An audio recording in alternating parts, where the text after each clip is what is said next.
کہ یہ جو ہم نے دھاگا پہن رکھا ہے یہ فلاں بابا صاحب کے مزار کا ہے اور بابا صاحب ہمارا پروٹیکشن کر رہے ہیں.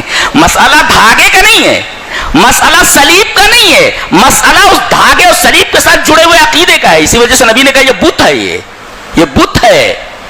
کہہ رہے ہیں بت ہے یہ جی. پھر آپ نے وہ آیت کریمہ پڑھی, انہوں نے اپنے پیروں کو اور اپنے علماء کو اللہ کے علاوہ رب بنا لیا ہے. تو حضرت ہدی نے کہا کہ اللہ کے رسول آپ ایسا کیسے کہہ سکتے ہیں, ہم نے اپنے درویشوں کو اور اپنے علماء کو رب بنا لیا ہے, ہم کہاں ان کی پوجا کرتے ہیں. تو کہا مسئلہ پوجا کا نہیں ہے. ایک بات بتاؤ, تمہارے علماء جو بات کہتے ہیں, اگر کسی چیز کو حلال کہتے تو چپ چاپ حلال مان لیتے ہو, بولے ہاں دلیل ہم نہیں مانگتے. کسی چیز کو حرام کرتے ہیں تو حرام مان لیتے ہو, بولے ہاں مان لیتے ہیں, دلیل نہیں مانگتے. کہا یہی تو رب بنانا ہے, یہی رب بنانا ہے. اس کا مطلب یہ ہوا کہ کوئی بھی مسئلہ کوئی بیان کرے, اگر اس پر قرآن کی, رب کے فرمان کی اور رسول اللہ صلی اللہ علیہ وسلم کی حدیث موجود نہ ہو, ہم اس کو نہیں مان سکتے. یہ منہج سلف ہے. صحابہ تابعین طب تابعین سے تعویذ باندھنا بالکل بھی ثابت نہیں. لوگ بہت سارے دلائل لے کے یہ ثابت کرنا چاہتے ہیں کہ اللہ کے رسول صلی اللہ علیہ وسلم کے بعد صحابہ نے اور دیگر لوگوں نے تعویذات باندھے. اس کے لیے کوئی ان کے پاس بیسس نہیں ہے, یاد رکھیں. سوائے اس کے کہ کچھ واقعات ملتے ہیں کہ صحابہ وغیرہ یا تابعین اپنے بچوں کو دعائیں وغیرہ یاد کروانے تختیوں پر لکھ کر ان کے گلوں میں لٹکاتے تھے تاکہ وہ یاد کر لیں.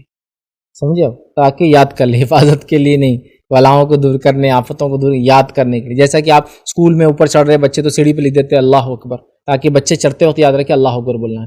جب کوئی نیچے اتر رہے ہیں تو دوسری طرف لکھا ہوا ہوتا ہے, ٹھیک ہے, تو ان کو یاد رہتا ہے چڑھنے کی دعا, اترنے کی دعا. لفٹ میں جا رہے ہیں تو بھی اللہ اکبر لکھ دیتے ہیں. تو یہ صرف یاد دہانی کے لیے یاد رکھیے, لیکن اس کا مقصد تعویذ نہیں. لیکن تعویذ کیا ہوتا ہے, کوئی چیزوں کو, الفاظوں کو چھوٹے انداز میں لکھا جاتا ہے. کبھی قرآنی آیتیں ہوتی ہے, کبھی پتہ نہیں کیا کیا چیزوں لکھا جاتا ہے, کبھی تو سمجھتی بھی نہیں کیسا پڑھا جائے, ان کو اتنا عجیب و غریب ڈھنگ سے لکھا جاتا ہے. کبھی کلر میں ہوتی ہے, کبھی بلیک اینڈ وائٹ ہوتی ہے, کبھی ان کو لگانے, چٹکانے, کھانے پینے, ٹھوکنے, دبانے, جلانے اور پتہ نہیں کیا کیا چیزوں کا حکم دیا جاتا ہے نا, پینے گھول کر.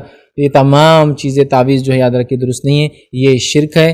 نبی اکرم صلی اللہ علیہ وسلم کی واضح کئی دلائل ہے اس کے اوپر. آپ نے فرمایا کہ جس نے تعویذ لٹکایا اس نے شرک کیا. ایک روایت میں فرمایا جس نے تعویذ لٹکایا اللہ تعالیٰ اس کو اسی کے حوالے کر دیتا ہے, ٹھیک ہے. ایک اس نے فرمایا من اللہ تمیمۃ فقط اشرک, جس نے تعویذ لٹکایا اس نے شرک کیا. تو لہٰذا یہ شرک ہے, بالکل بھی نہیں کرنا چاہیے. اس میں لوگ ایک دلیل دیتے ہوئے قرآنی تعویذ, تو قرآنی تعویذ جیسی کوئی چیز نہیں ہوتی. اگر ہوتی تو اللہ کے رسول خود لکھ کر دیتے, صحابہ خود لکھتے. جب انہوں نے نہیں لکھا تو ہمارے پاس قرآنی تعویذ کی کوئی دلیل موجود نہیں, یاد رکھیں. اور عطائی کہتی مولانا صاحب تعویذ دے دو.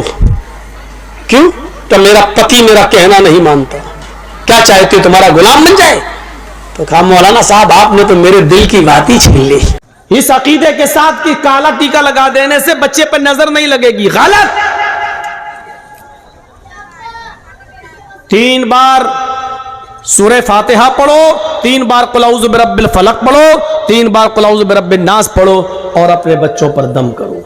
اس کا طریقہ یہ ہونا چاہیے کہ ایک بار پہلے پڑھیے آپ اعوذ باللہ من الشیطان الرجیم بسم اللہ الرحمن الرحیم الحمدللہ رب العالمین الرحمن الرحیم مالک یوم الدین ایاک نعبد و ایاک نستعین اہدنا الصراط المستقیم صراط الذین انعمت علیہم غیر المغضوب علیہم ولا الضالین. پھر اس کے بعد پڑھو بسم اللہ الرحمن الرحیم قل اعوذ برب الفلق من شر ما خلق ومن شر غاسق اذا وقب. یہ پوری سورت پڑھو. اس کے بعد پڑھو بسم اللہ الرحمن الرحیم قل اعوذ برب الناس ملک الناس الہ الناس من شر الوسواس الخناس الذی یوسوس فی صدور الناس من الجنۃ والناس. ایک بار پڑھ لیا, اب بچے پہ دم کر دو. اس کے بعد پھر پڑھو ایسے ہی, پھر پڑھو ایسے ہی, ایسے 3 بار پڑھ کے آپ صبح دم کر دو فجر کی نماز کے بعد, اور شام کو دم کر دو عشاء کی نماز کے بعد.